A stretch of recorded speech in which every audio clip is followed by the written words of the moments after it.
Bro, jangan oversharing di media sosial. Bro, pernah nggak sih lo merasa kesal sama followers di Instagram? Temen gue baru aja cerita kalau dia baru beli barang terus di-post di story. Banyak banget yang komen di DM, mulai dari yang kritik kenapa beli itu, mending beli ini, beli itu, dan sebagainya. Akhirnya dia jadi baper dan nggak bahagia. Gue juga pernah ngalamin hal yang sama, bro. Gue lagi happy banget terus gue post di media sosial, malah banyak yang kritik. Jadi males banget deh buat sharing lagi di media sosial. Jujur aja dulu waktu masih aktif di Facebook, BBM, dan Twitter, mungkin niat gue buat sharing cuma 30%. Sisanya ya buat pamer, manusiawi lah. Pamer itu enak, sombong itu enak, apalagi waktu itu gue masih muda, gengsi masih tinggi, ego juga masih tinggi. Tapi bro, seiring bertambahnya usia, gue belajar buat lebih humble. Sekarang, kalau gue punya pencapaian atau hal seru, gue nikmatin sendiri. Kalaupun gue mau cerita, ya palingan ke pasangan, sahabat, atau keluarga. Nggak sembarang sharing ke orang-orang yang nggak terlalu dekat. Di titik ini, nggak ada lagi niat buat sombong atau pamer. Kalau gue cerita ke mereka, itu murni karena pengen sharing aja. Jadi kalau lo sering pamer di story atau status, nggak apa-apa. Pamer itu enak, sombong itu enak. Dan itu adalah fase yang hampir semua orang lalui. Tapi seiring waktu, lo pasti akan belajar buat merendah dan gak terlalu pamer lagi. Tapi bro, ada yang lebih bahaya dari sekedar pamer, yaitu oversharing.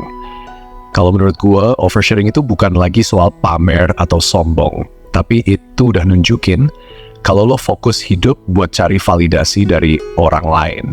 Lo habisin pikiran buat mikirin apa yang dipikirin orang lain. Biasanya orang yang oversharing itu nggak pamerin apa yang udah dia capai, tapi malah pamerin mimpi dan rencana yang belum dia lakuin.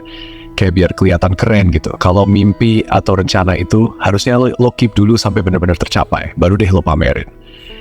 Gue punya cerita nih bro. Ada anak muda yang datang ke kantor gue minta konsultasi soal bisnis. Gue bantu, gue buatkan grand plan dan roadmapnya. Tapi sebelum dia eksekusi, dia udah pamerin rencana itu di story. Rencananya di copy orang, dan orang itu buka usaha pakai rencana yang udah gue buat. Akhirnya anak muda itu nggak jadi buka usaha karena idenya udah diambil orang lain. Ini pelajaran berharga banget bro. Jangan oversharing.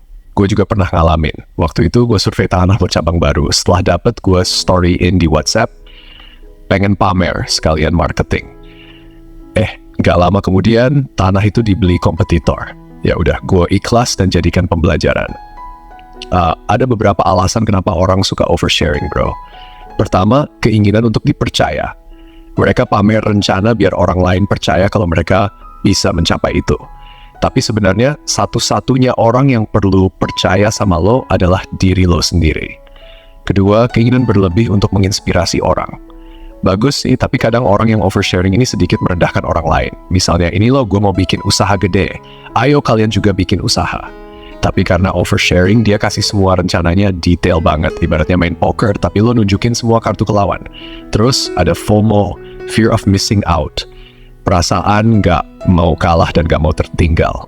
Kalau teman lo kerja di BUMN, lo jadi sharing pengen daftar BUMN. Kalau teman-teman buka usaha, lo sharing bentar lagi mau buka usaha. Padahal nggak semua orang peduli sama kita.